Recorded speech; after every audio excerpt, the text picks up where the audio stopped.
ମୋ ମା ଯାହା ହାତ ଧରି ମୁଁ ଚାଲିବା ଶିଖିଛି, ଯିଏ ତା ହାତରେ ଖୁଆଇ ମୋତେ ଏତେ ବଡ଼ କରିଛି। ମୁଁ କାନ୍ଦିଲେ ସେ କାନ୍ଦିଛି, ମୁଁ ହସରେ ସେ ହସିଛି। ମୁଁ ଦୁଷ୍ଟ ହେଲେ ମୋତେ ଗାଳି ଦେଇଛି, ଆଉ ପରେ ମୋତେ କୋଳରେ ବସେଇ ଗେଲ ବି କରିଛି। ତାର ସବୁ ଦୁଃଖକୁ ଭୁଲିଯାଇ ମୋର ସବୁ ଇଚ୍ଛା ସେ ପୂରା କରିଛି। ହଁ, ମୋ ମା ଟିକେ ରାଗି, କିନ୍ତୁ ତା ରାଗ ପଛରେ ଥିବା ଭଲ ପାଇବାକୁ ମୁଁ ହିଁ ଦେଖିଛି। ଆମ ଭାଇ ଭଉଣୀଙ୍କ ପାଇଁ ଦୁନିଆ ସାଥିରେ ତାକୁ ଲଢ଼ିବାର ଦେଖିଛି, ହେଲେ ଛାଇ ପରି ସବୁବେଳେ ସେ ଆମ ପାଖେ ପାଖେ ରହିଛି।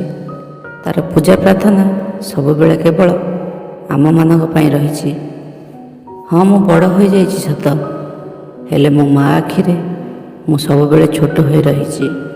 ଆଉ ମୋ ମା ମୋ ପାଖରେ ସବୁବେଳେ ରହୁ, ଏହା ମୁଁ ଭଗବାନଙ୍କ ପାଖରେ ପ୍ରାର୍ଥନା କରୁଛି।